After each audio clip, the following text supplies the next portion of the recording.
Otkrit Mariju, to je ono što pobožnosti daje jednu postojanost, jer onda nije to samo oduševljenje, nisu samo emocije, nego se vidi da onaj svakodnevni sivi život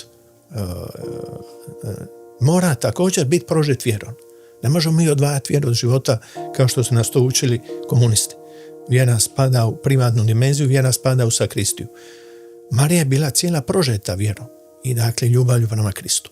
Evo, i to je ono što je možda, možemo reći, najveći izazov danas, otkriti da je svetost poziv upućen svakome i da svetost treba prije svega živjeti u sivilu svakodnevnice, onim svakodnevnim obavezama, staleškim dužnostima, kao što je činila Marija.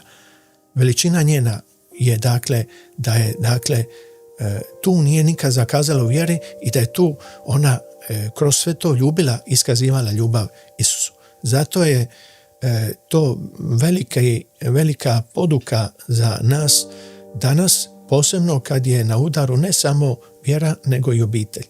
Jer ako mi ne sačuvamo obitelj, dakle, doći u pitanju i crkva.